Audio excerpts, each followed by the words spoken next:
تا حالا آدمی رو دیدی که انگار دنیا مال اونه؟ هیچ وقت دنبال چیزی نمیره، عجله‌ای هم نداره، ولی انگار همه چی، آدم‌ها، فرصت‌ها، زمانبندی‌ها مثل ماهواره دورش میچرخن. اینا آدمای پرسر و صدایی نیستن، خوششانس هم نیستن، فقط مطمئن هستن. هم مطمئنن چی میخوان، هم مطمئنن که به دستش میارن. وقتی بقیه دارن انرژیشونو با توضیح دادن، معذرت خواهی و تردید هدر میدن، اونا فقط عمل میکنن. و دقیقاً همینه که دنیا جلوشون کم میاره. چون قدرت مال قوی‌ترین آدم نیست، مال اونیه که تکون نمیخوره. اونی که میتونه محکم سر جاش وایسته وقتی بقیه دارن برای یه ذره تایید شدن دست و پا میزنن. اگه میخوای متوقف نشدنی باشی، اول اینو هضم کن. کائنات به آدمای خوب پاداش نمیده، به آدمای قاطع پاداش میده. دنیا جلوی کسی خم میشه که ذره‌ای شک نداره. بیشتر آدما کل زندگیشون میپرسن یعنی میشه؟ ولی اون آدم متوقف نشدنی فقط میپرسه چطوری به دستش بیارم؟ این یه ویدیوی انگیزشی نیست. این یه راهنمای سلطه است. دهقانون بیرحمانه که از ذهن خود ماکیاولی تراشیده شده. برای کسایی که نمیخوان تماشاچی زندگی باشن. چون تو این دنیا یا تو دستور میدی یا بهت دستور میدن. وقتی این حقیقت رو بفهمی، دیگه منتظر اجازه هیچ کس برای بردن نمیمونی. شفافیت یه فضیلت اخلاقی نیست، یه سلاحه. تیزترین شمشیریه که تا حالا دستت گرفتی و اولین چیزی هم که میبره توهمه. مردم میگن شفافیت میخوان، ولی در واقع دنبال آرامش میگردن که لباس حقیقت پوشیده. اونا تا وقتی حقیقت رو دوست دارن که مجبورشون نکنه تغییر کنن. تشنه صداقتن تا وقتی که اون صداقت دیوارهایی که برای محافظت از ضعف‌هاشون ساختن رو خراب نکنه. ولی ماکیاولی اون خشونت پنهان دیدن واقعیت‌ها همون جوری که هست رو فهمیده بود. اون نوشته بود که آدما اونقدر سادن و اونقدر دنبال نیازهای لحظه‌ایشون میدون که هر کسی بخواد گول بزنه، همیشه یکی پیدا میشه که با کمال میل گول بخوره. این بدبینی نیست. این داره کالبد شکافی ذات آدمیزاد رو میگه. آدما دروغ شیرین رو به حقیقت تلخ ترجیح میدن. اون چند نفری که این آرامش دروغی رو رد میکنن، اونایی که انتخاب میکنن ببینن، تبدیل به یه چیز دیگه میشن. اونا خطرناک میشن. چون وقتی شفاف ببینی، دیگه نمیشه کنترلت کرد. وقتی الگوی پشت انگیزه های آدما رو تشخیص بدی، دیگه به نمایش هاشون واکنش نشون نمیدی. دیگه به اون زالوهای احساسی که از عذاب وجدان و دلسوزی تو تغذیه میکنن غذا نمیدی. دیگه دنبال تایید گرفتن از کسایی نیستی که اصلاً قرار نبود هیچ وقت تاییدت کنن. شفافیت اون خلسه‌ای که آدمای معمولی رو مطیع نگه می‌داره میشکنه. شاید بیرحمانه به نظر بیاد چون بهای سنگینی داره. مرگ توهماتت. شروع می‌کنی به فهمیدن اینکه نصف قول‌هایی که باورشون داشتی فقط یه مذاکره پنهان بوده. میفهمی که وفاداری معمولاً فقط تا وقتی ادامه داره که سود داشته باشی. میفهمی که اخلاقیات اگه دست آدم اشتباهی بیفته تبدیل به یه قلاده میشه. بیشتر آدما نمیتونن با اینا روبرو بشن. اونا مهر رو ترجیح میدن چون گرم و نرمه. ولی قدرت توی سرما زندگی میکنه. جایی که هر تصمیمی بدون هیچ خطای دیدی گرفته میشه. آدمای متوقف نشدنی اینو میدونن. شفافیت زادگاه کنترله. وقتی دیدت تمیز باشه، میتونی دستکاری‌های بقیه رو قبل از اینکه شروع بشن قطع کنی. دیگه جواب سوالایی که برای به تله انداختن طراحی شدن رو نمیدی. تو شرایط رو تعیین میکنی. آدمای با نفوذ واقعی رو ببین. زیاد حرف نمیزنن، اما وقتی حرف میزنن، هر کلمشون مثل یه دستور میشینه. این کاریزما نیست، این شفافیته. اونا دقیقاً میدونن چی میخوان و دقیقاً میدونن چی رو هیچ وقت تحمل نمیکنن. برای رسیدن به این سطح، باید یه جراحی احساسی انجام بدی. سر و صداهای اضافه رو قطع کن. نظر آدمایی که خودشون هیچی نساختن رو قطع کن. شفافیت این نیست که همه چی رو ببینی. اینه که روی چیزی که اهمیت داره تمرکز کنی. یه شمشیر لازم نیست به کل بدن ضربه بزنه. فقط باید شاهرگ رو پیدا کنه. تمرکز تو هم همینه. دقیق هدایتش کن. آره، آدما بهت میگن سرد شدی، میگن عوض شدی، میگن حسابگر شدی. ولی منظور واقعیشون اینه که دیگه نمیتونن از عدم قطعیتی که داشتی تغذیه کنن. دیگه قابل پیشبینی نیستی و آدمای قابل پیشبینی همیشه طعمه هستن. بابت شفافیتت عذرخواهی نکن. تو بیرحم نیستی، تو بیداری. بذار بقیه توی دلسوزی‌ها و گیجی بیپایانشون غرق بشن. تو در عوض جوری از وسط آشوب رد میشی که انگار داری از روی یه نقشه میخونی که فقط خودت میبینیش. چون وقتی حقیقت رو ببینی، واقعاً ببینی، دیگه راه برگشتی نیست. فقط رو به جلو، سردتر و تیزتر. قدرتی که به اجازه وابسته باشه، میشه ازت گرفتش. قدرتی که به موقعیت شغلی وابسته باشه، میشه جایگزینش کرد. اما قدرتی که شخصی باشه، قدرتی که از اونی که شدی بیاد، نابود شدنی نیست. این همون قدرتیه که ماکیاولی بهش احترام میذاشت. نه تاج و تخت، نه ارتش، بلکه حضور. اون حاله دور آدمی که به هیچ چی نیاز نداره، ولی به همه چی فرمان میده. از این آدما دیدی؟ وارد اتاق میشن و اتمسفر عوض میشه. نه به خاطر اینکه دنبال توجهن، بلکه چون مالکیت خودشون رو، مالکیت اون لحظه رو ساطع میکنن. این همون قدرت شخصیه. برای ساختنش باید با یه حرکت بیرحمانه شروع کنی. تعریف کردن خودت. بیشتر آدما آینه هستن. نظر بقیه، مد روز و حال و هوای بقیه رو بازتاب میدن. خودشونو تغییر میدن تا توی محیط جا بشن به امید اینکه قبولشون کنن. ولی توی این پروسه خودشونو گم میکنن.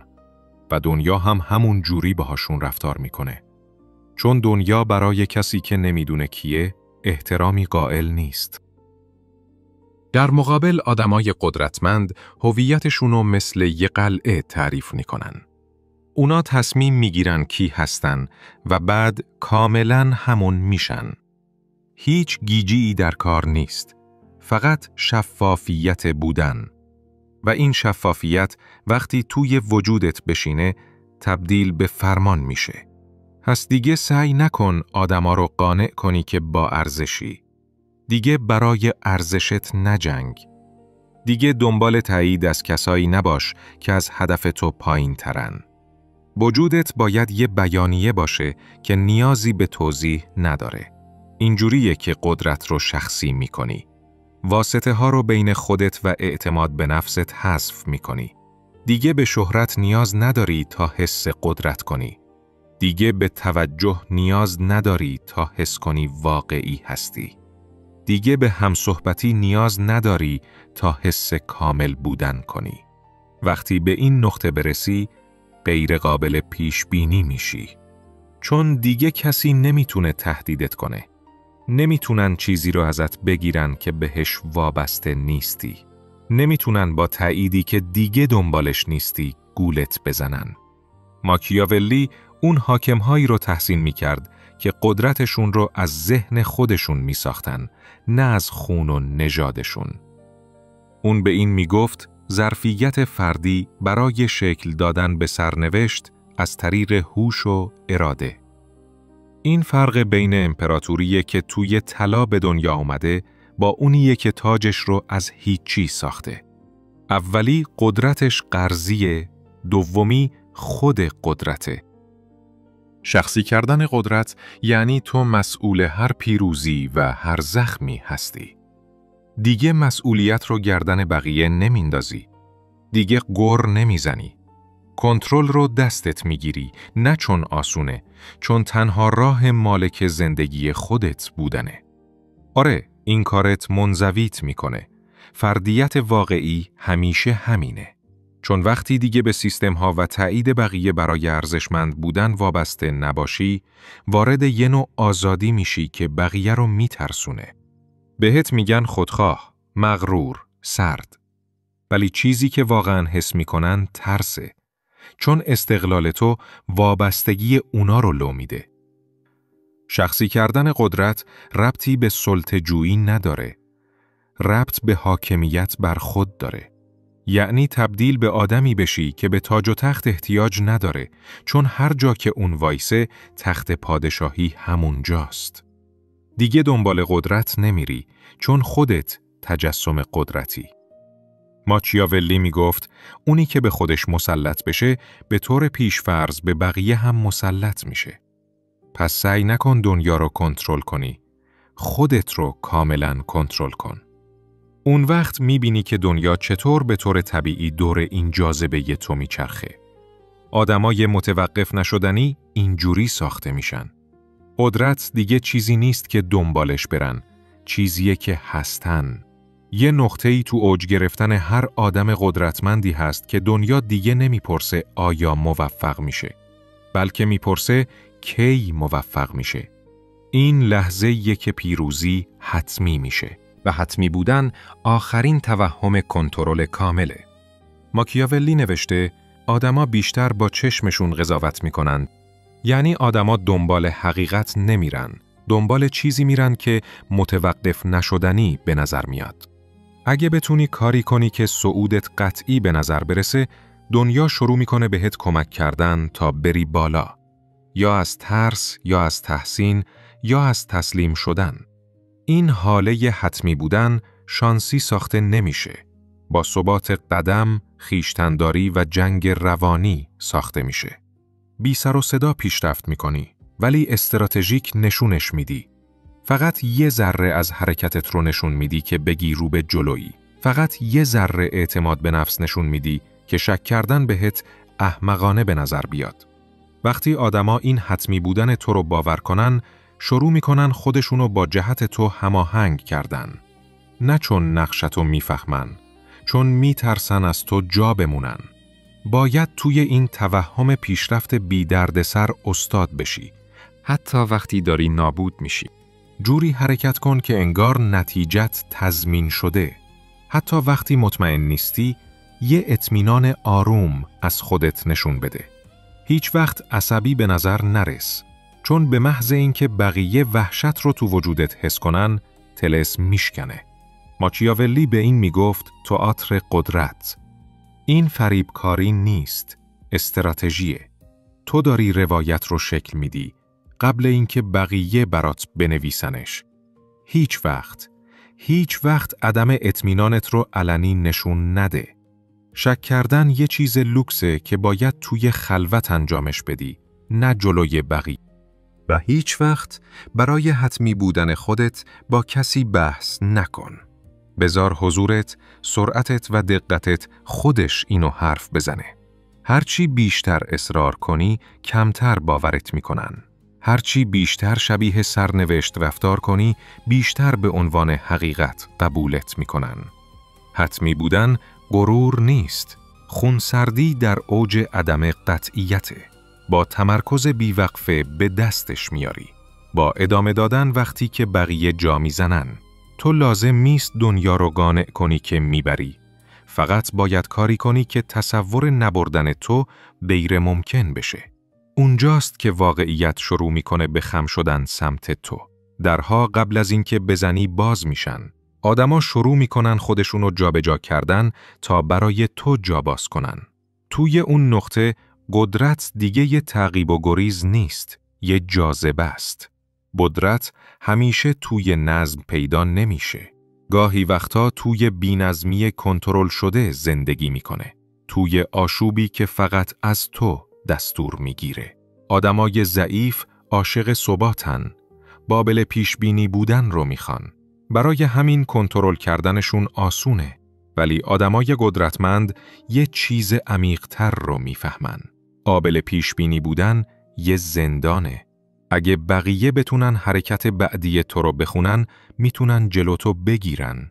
اگه بدونن چطور واکنش نشون میدی، میتونن بازیت بدن. پس کنترل این نیست که سفت و سخت باشی. اینه که غیر قابل خوندن باشی. غیر قابل پیش بینی بودن قدرته. دشمنات رو مضطرب نگه می‌داره. باعث میشه آدما قبل از اینکه باهات در بیفتن تردید کنن، چون نمیتونن حساب کنن که تو چی کار میکنی. این عدم قطعیت سپر توئه. ترس از کاری که میدونن میکنی نمیاد.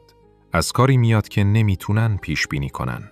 اما این آشوب باید کنترل بشه. احمق‌ها اینجا شکست میخورن. اونا فکر میکنن هیجانی عمل کردن قدرته. آشوب واقعی هیچ وقت احساسی نیست، مهندسی شده است. هر حرکتی که به نظر یهویی میاد در واقع عمدیه. هر غافلگیری نتیجه آمادگیه که پشت پرده اتفاق افتاده. تو آشوب ایجاد میکنی، نه چون کنترلت رو از دست دادی، بلکه چون میخوای بقیه کنترلشون رو از دست بدن. این جنگ روانیه. حتی توی مذاکره غیر قابل پیش بینی بودن بهت اهرم میده. قدرت همیشه مال کسیه که نمیشه خوندش. کلید توی تعادله. زیادی آشوب بپا کنی، ساختار خودت رو خراب میکنی. زیادی منظم باشی، قابل پیش بینی و یه طعمه میشی. هنر رقصیدن بین این دوتاست. یه طوفان باش که از هیچ کس جز خالقش دستور نمیگیره. فرق آدم قدرتمند و آدم ضعیف این نیست که یکیشون شکست نمیخوره. فرقش اینه که یکیشون از شکست استفاده میکنه. همه زخم میخورن، همه زمین میخورن، ولی فقط یه عده کمی اون معماری پنهان شکست رو میفهمن. این که هر عقبگردی نقشه سلطه بعدی رو تو دلش داره. ماچیاولی میگفت شانس دم دمی مزاجه. ولی آدم عاقل یاد میگیره جوری بزنتش که تسلیم بشه. یعنی نمیتونی جلوی بدشانسی رو بگیری، ولی میتونی مجبورش کنی بهت خدمت کنه. این راز آدماییه که بعد از نابودی دوباره پا میشن. اونا وقتشونو برای قصه خوردن تلف نمی کنن. اونا شکست رو کالبد شکافی میکنن. مثل یه قاتل که هدفش رو بررسی میکنه. آروم، بدون احساسات، با دقت جراحی. شکست نقاط ضعف تو رو سریعتر از موفقیت بهت نشون میده. بهت نشون میده کجاها ساده‌لوح بودی. وقتی میبازی 2 انتخاب داری. میتونی هویت قربانی رو برداری یا هویت معمار. قربانی برای چیزی که از دست داده عزاداری میکنه. معمار بررسی میکنه که چطوری از دستش داده و یه سیستم طراحی میکنه که دیگه هیچ وقت این اتفاق نیفته. امپراتوری ها اینجوری از خاکستر بلند میشن. آدمای متوقف نشدنی اینو عمیقاً میفهمن.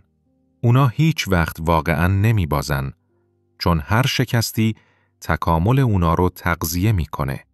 اونا خیانت رو تبدیل به اطلاعات میکنن. طرد شدن رو تبدیل به اصلاح شدن. درد رو تبدیل به دقت.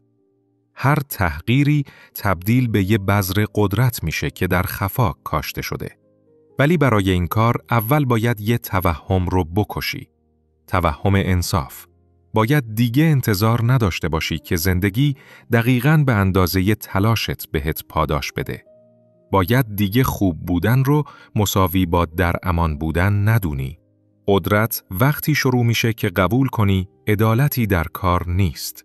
فقط برگ برنده‌ای هست که تو از اتفاقات بیرون میکشی. وقتی همه چیزای اضافه‌ای رو از دست میدی، تازه همه چیزای ضروری رو میبینی. میبینی کی میمونه، کی خیانت میکنه، کی مهمه، کی نیست. وقتی درد تبدیل به هدف میشه، باخت تبدیل به اهرم میشه. اون وقته که هر جای زخمی اطلاعاتی رو حمل میکنه که هیچ پیروزی نمیتونست یادت بده. شروع میکنی به پیش بینی کردن خیانت به جای اینکه ازش زخم بخوری. دیگه از باخت نمیترسی، ازش استفاده میکنی. تو دیگه زیر فشار نمیشکنی، تیزتر میشی. چون در نهایت آدمای متوقف نشدنی اونایی نیستن که هیچ وقت زمین نمیخورن. اونایین که استراتژیک زمین میخورن. هر سقوطی براشون یه نقشه است. اونا تراژدی رو به تمرین تبدیل میکنن. خطرناکترین نوع قدرت فیزیکی نیست، روانیه. ربطی به زور نداره، ربط به کنترل از طریق نیاز داره. بیشتر آدما میخوان دوست داشتنی باشن. آدمای قدرتمند میخوان مورد نیاز باشن. چون دوست داشتنی بودن شکننده است، اما مورد نیاز بودن بهت دوام میده. مجبورشون میکنه از موقعیت تو محافظت کنن، حتی وقتی ازت بدشون میاد. خب چطور وابستگی ایجاد میکنی؟ اول خودتو مفید میکنی. نه با چاپلوسی، بلکه با ارزش آفریدن. میشی اونی که نتیجه میده، اونی که مشکل رو حل میکنه. میشی اون ستون آروم توی هر سیستمی که توش هستی. وقتی به قدرت تو تکیه کردن، یه ذره خودتو عقب میکشی. فقط یه ذره. کافیه که خلأ نبودنت رو حس کنن. این عقب نشینی مفید بودن رو تبدیل به اعتیاد میکنه. این هنرشه. باید تعادل رو بین بودن و نبودن پیدا کنی. اگه زیادی زود عقب بکشی، ازت جدا میشن. اگه زیادی بمونی، بودنت براشون عادی میشه. استادی توی زمانبندیه. این که دقیقاً بدونی کی غیب بشی تا نبودنت اهمیتت رو بیشتر کنه. قدرت وقتی زیادی در دسترس باشه، فاسد میشه. اگه همیشه در دسترس باشی، وظیفت میشه. اگه همیشه دیده بشی، عادی میشی. پس استراتژیک غیب شو. بذار دلشون برای صدات، برای راهنماییت، برای انرژیت تنگ بشه. بذار یادشون بیفته که حضور تو تضمین شده نیست. وقتی برگردی متفاوت باهات رفتار میکنن. با احترام. شاید حتی با کمی ترس. چون حالا میدونن زندگی بدون تو چه شکلیه. واقعیت اون چیزی نیست که هست. اون چیزیه که آدما باور دارن که هست. آدمای قدرتمند اینو همیشه میدونستن. ماکیاولی میگفت همه چیزی که به نظر میای رو میبینن، اما کمتر کسی چیزی که واقعاً هستی رو تجربه میکنه. تصویرت رو با 3 سلاح کنترل کن. اسرارآمیز بودن، ثبات و انعکاس قدرت. اسرارآمیز بودن باعث میشه بقیه دنبالت بیفتن تا ازت سر در بیارن. ثبات به افسانت وزن میدهد. اگه به اندازه کافی مثل یه رهبر رفتار کنی، آدما دیگه ازت سوال نمیپرسن، باورت میکنن. و انعکاس قدرت یعنی نشون دادن اعتماد به نفس حتی وقتی مطمئن نیستی، هنر نهایی.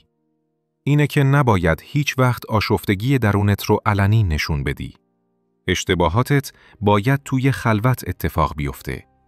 بازسازیت باید بی سر و صدا باشه و بازگشتت باید با شکوه باشه. دنیا به نتایج احترام میذاره، نه به توضیحات. تو مجبور نیستی با همه واقعی باشی. تو مجبوری استراتژیک باشی. چون شفافیت کامل قدرت نیست، تسلیم شدنه. کنترل کردن تصویر یعنی افسانه‌ای خودت رو خودت بنویسی. هر کی تصویر رو کنترل کنه، واکنش رو کنترل میکنه. و هر کی واکنش رو کنترل کنه، واقعیت رو کنترل میکنه. احساسات ساده ترین راه برای کنترل کردن یه آدمه. برای همین دنیا پر از آدماییه که بلدن چطور تحریکت کنن. اونا فقط کافیه یه حسی بهت بدن. به محض اینکه واکنش نشون دادی، شفافیتت رو باختی. وقتی شفافیت رو باختی، میشه به هر سمتی هلت داد. فرمان دادن از روی منطق یعنی مثل یه استراتژیست زندگی کنی، نه یه برده. یعنی تو تصمیم میگیری چی ارزش انرژیت رو داره.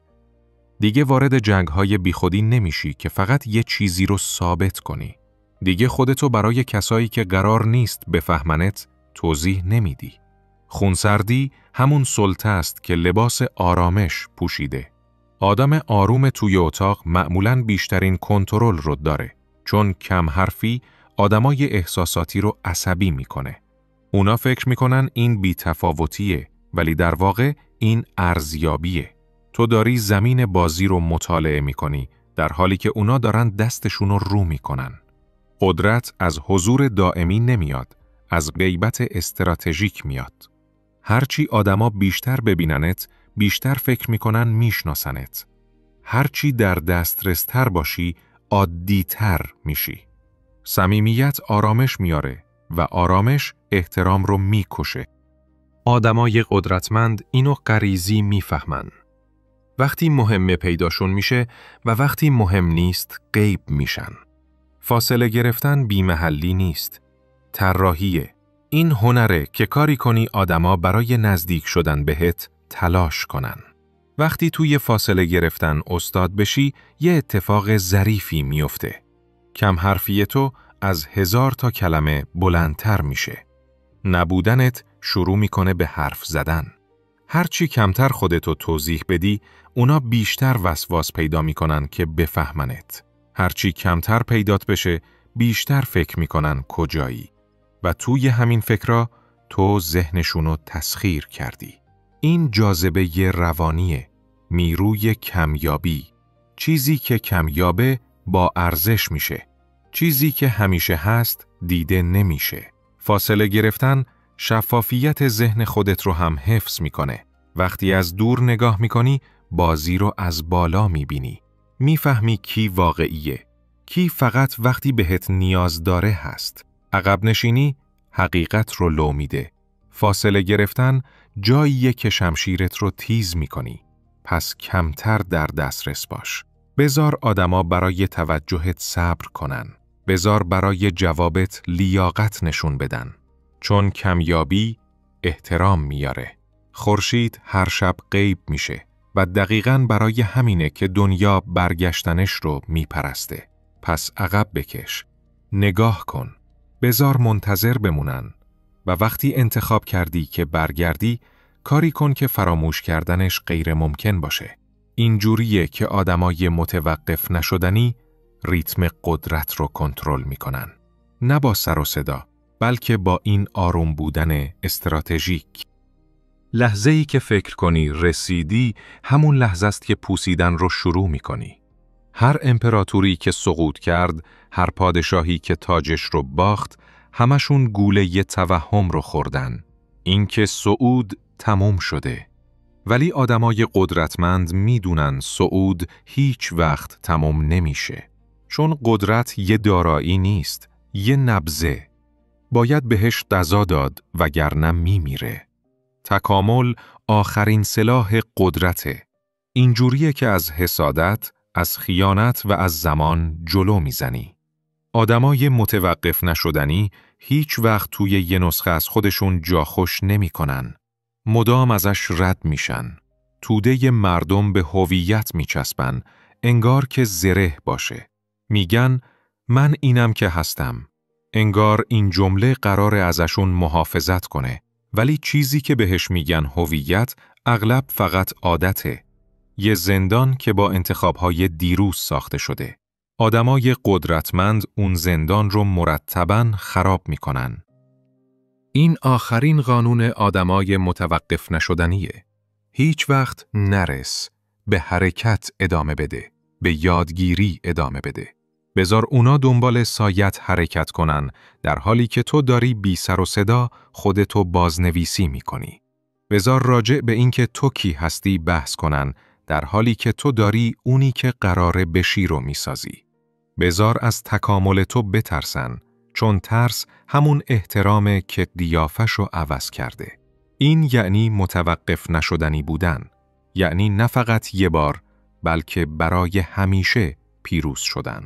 اگه این فلسفه باهات حق زد، اگه اون داغی آروم بیداری رو حس کردی، پس تیز بمون، خونسرد بمون، به تکامل ادامه بده. و اگه آماده‌ای که از حد معمول فراتر بری، این کانال نه، بلکه خود برترت رو دنبال کن، چون این تازه اول راهه.